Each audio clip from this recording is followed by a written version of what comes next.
Hello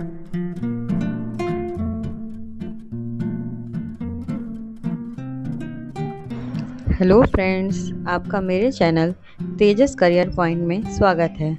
आज हम लोग वैदिक काल से संबंधित प्रश्न उत्तर को हल करेंगे। यह हमारा पार्ट 2 है और पार्ट 1 आप लोग को मेरे चैनल पे देखने को मिल जाएगा।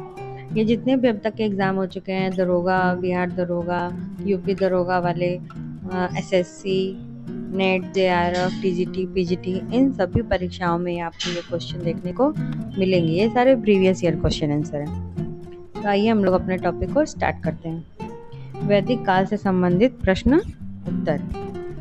तो हमारा फर्स्ट क्वेश्चन है, निम्नलिखित में से किस ग्रंथ में जल प्लावन की कथा का वर्णन है? आपका ऑप्शन देख लेते हैं। फर्स्ट है कौशिकी के ब्राह्मण, सतपथ ब्राह्मण, गोपद ब्राह्मण, ऐत्रेय ब्राह्मण। तो इसमें हमारा उत्तर हो जाएगा ये सतपथ ब्राह्मण, सेकेंड वाला है। ठीक है, चलिए अब लोग नेक्स्ट क्वेश्चन पे चलते हैं। नेक्स्ट क्वेश्चन है हमारा, किस सम्मेलन को नरिस्ता कहा जाता था, जिसका अर्थ एक ऐसा संकल्प है जिसे तोड़ा नहीं जा सकता था? ये किसमें हम लोग को देखने को मिलता है? विधाता, गढ़, समिति या फिर सभा में? तो फ्रेंड्स इसका आंसर हो जाएगा आपका सभा। ठीक है, सभा एक ऐसा संकल्प होता था जिसे तोड़ा नहीं जा सकता था। चलिए आगे नेक्स्ट क्वेश्चन पे चलते हैं।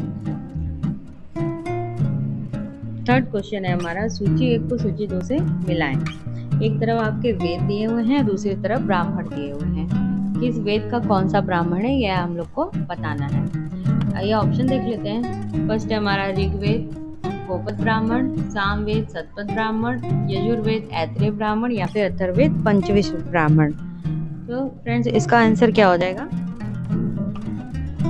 इसका आंसर हो जाएगा हमारा ये थर्ड वाला, यानी कि ऋग्वेद का हमारा हो जाएगा ऐत्रेय ब्राह्मण, सामवेद का हो जाएगा पंचविश ब्राह्मण, यजुर्वेद का हो जाएगा सतपथ और अथर्ववेद का हो जाएगा हमारा गोपद ब्राह्मण।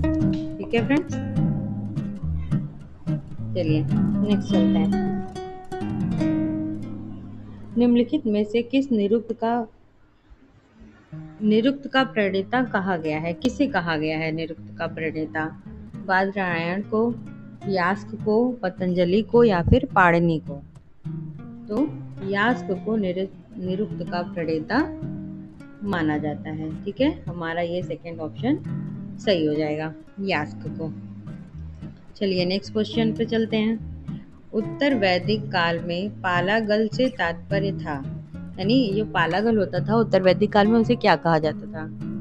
तो ऑप्शन देख लेते हैं। रथ सेना नायक, संदेश वाहक, ग्राम का मुखिया या फिर वित्त मंत्री। तो इसका उत्तर क्या हो जाएगा? ये बहुत अच्छा क्वेश्चन है फ्रेंड्स। इसका आंसर हो जाएगा आपका संदेश वाहक, यानी उत्तर वैदिक काल में पालागल को क्या कहते थे? संदेश वाहक। चलिए नेक्स्ट क्वेश्चन पे चलते हैं। वैदिक कालीन देवताओं की संख्या कितनी थी? इसका आंसर क्या हो जाएगा? 13, 23, 33 या फिर 53। तो इसका आंसर हो जाएगा 33। वैदिक कालीन देवताओं की संख्या कितनी थी? 33 थी, 33।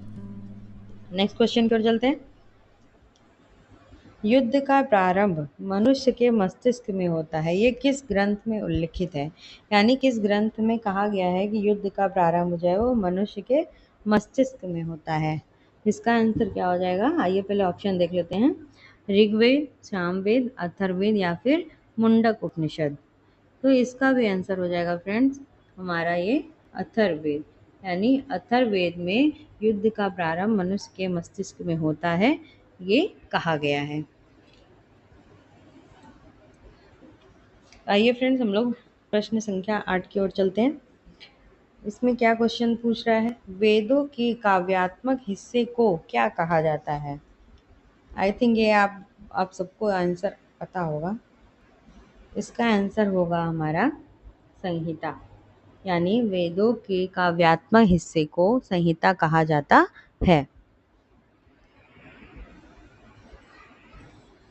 9 नंबर क्वेश्चन देखते हैं। वेदों को कहा जाता है, वेदों को क्या कहा जाता है?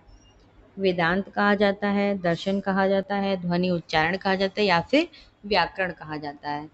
तो हमारे वेदों को क्या कहा जाता है? ध्वनि उच्चारण। वेदों को क्या कहते हैं? ध्वनि उच्चारण कहते हैं। ठीक है, क्वेश्चन नंबर 10 की ओर चलते हैं। निम्नलिखित में से कौन से ग्रंथ वेदों या श्रुतियों के अंग नहीं थे? कौन से वेद या श्रुति जो है वो वेदों के अंग नहीं माने जाते हैं? तो क्या होगा? संहिता, ब्राह्मण, उपनिषद या फिर पुराण? इसका आंसर हो जाएगा हमारा पुराण। पुराणों को वेद या श्रुतियों के अंग नहीं माना जाता है। नेक्स्ट क्वेश्चन फिर चलते हैं। क्वेश्चन नंबर 11, वैदिक काल में किस पशु को अघन्या माना गया है? तो ये वैदिक काल में गाय जो होती थी, गाय को अघन्या माना गया है, यानी कि इन्हें मारा नहीं जा सकता, गाय को ऐसा कहा गया है। क्वेश्चन नंबर 12 की ओर चलते हैं। 16 संस्कारों में उपनयन संस्कार किस क्रम पर है? सॉरी, यहाँ पे मिस्टेक हो गया है, क्रम हो गया, इसको ये क्रम होना चाहिए यहाँ पे। तो इसका आंसर हो जाएगा, आप सभी को पता होगा हमारे हिंदू संस्कार में 16 संस्कार होते हैं। इसमें पूछा गया है कि उपनयन संस्कार आपका किस क्रम पर आता है, यानी कौन से नंबर पे आता है? तो ये हमारा हो जाएगा 11वां नंबर, यानी उपनयन संस्कार जो है वो हमारा 11वें नंबर पर आता है। चलिए नेक्स्ट क्वेश्चन की ओर चलते हैं। ऋग्वैदिक देवताओं का उल्लेख मिलता है, ऋग्वैदिक देवताओं का उल्लेख किस अभिलेख में हम लोग को देखने को मिलता है? सहबाजगढ़ी में, जूनागढ़ अभिलेख में, भीतरी अभिलेख में या फिर बोगजकोई अभिलेख में? तो इसका आंसर हो जाएगा ये बोगजकोई अभिलेख, फोर्थ वाला आंसर हमारा। बोगजकोई अभिलेख में ऋग्वैदिक देवताओं का उल्लेख मिलता है। आइए क्वेश्चन नंबर 14 की ओर चलते हैं। अयोध्या का सर्वप्रथम उल्लेख कहाँ मिलता है? तो अयोध्या का सर्वप्रथम उल्लेख हमारा ये Atharvaveda, question option number 4 Atharvaveda में देखने को मिलता है। नेक्स्ट क्वेश्चन है, किस उत्तर वैदिक कालीन विचारक ने वेदों की महिमा का खंडन किया है? यानी ऐसे कौन से विचारक थे उत्तर वैदिक कालीन में जिन्होंने वेदों की महिमा का खंडन किया है? तो इसका आंसर हो जाएगा ये ऑप्शन नंबर 2 कौत्स। कौत्स जो थे उन्होंने वेदों की महिमा का खंडन किया था। नेक्स्ट क्वेश्चन हमारा, निम्नलिखित में से किस संस्था में स्त्रियों के भाग लेने के उल्लेख प्राप्त होते हैं? यानी किस संस्था में स्त्रियां भाग ले सकती थी? सभा में, समिति में, विदत में या फिर पौर में? तो इसका उत्तर हो जाएगा फ्रेंड्स ये विदत। विदत में जो स्त्रियां होती थी उसमें स्त्रियां भाग ले सकती थी इस संस्था में, अन्य किसी भी सभा या समिति में, पौर में उन्हें भाग लेने का अधिकार नहीं था। नेक्स्ट क्वेश्चन, उत्तर वैदिक युग में उत्तरी बिहार के आर्यीकरण का श्रेय किसे माना जाता है? इंद्र को माना जाता है, विधेय माधव को माना जाता है, अग्नि को या फिर सुदास को? तो इसका आंसर हो जाएगा फ्रेंड्स विधेय माधव को। विधेय माधव की कथा आप लोगों ने सुनी है या नहीं, कमेंट करके मुझे बताइएगा। नेक्स्ट क्वेश्चन पे चलते हैं। निम्नलिखित में से कौन वैदिक समाज में प्रचलित नहीं था? यानी कौन सी ऐसी प्रथा थी जो वैदिक समाज में प्रचलित नहीं थी? विधवा विवाह, बहुपत्नी विवाह, प्रेम विवाह या फिर सती प्रथा? तो इसमें हो जाएगा आपका ऑप्शन नंबर 4 सती प्रथा वैदिक समाज में प्रचलित नहीं थी। विधवा विवाह, बहुपत्नी विवाह, प्रेम विवाह ये सभी प्रचलित थी, परंतु सती प्रथा वैदिक समाज में प्रचलित नहीं थी। नेक्स्ट क्वेश्चन पे चलते हैं। 10 राजाओं के युद्ध में भरतों का पुरोहित कौन था? यानी 10 राजाओं का जो युद्ध हुआ था उसमें भरत की तरफ से जो पुरोहित थे वो कौन थे? विश्वामित्र थे, वशिष्ठ थे, अत्रि थे या फिर सात्विकी थे? तो इसका आंसर हो जाएगा वशिष्ठ। पुरोहित कौन थे? Vashishtha, option number 2। ये आज का हमारा लास्ट क्वेश्चन है। निम्नलिखित विदुषी स्त्रियों में किसका उल्लेख ऋग्वेद में मिलता है? यानी ये सभी जो विदुषी स्त्रियां थी वैदिक काल की, इन सभी स्त्रियों में किसका उल्लेख ऋग्वेद में मिलता है? गार्गी का, अपाला का, कात्यायनी का या फिर मैत्रेयी का? तो इसका आंसर हो जाएगा हमारा ये 2 ऑप्शन अपाला। अपाला का उल्लेख हम लोग का ऋग्वेद में मिलता है। Okay friends, thank you. आगे भी इसी तरह के महत्वपूर्ण प्रश्न मैं लेके आऊँगी, सारे previous year question answer solve कराऊँगी। इसके लिए आप लोग मेरे चैनल से जुड़े रहें, लाइक करें, सब्सक्राइब करें एंड शेयर करें। Thank you.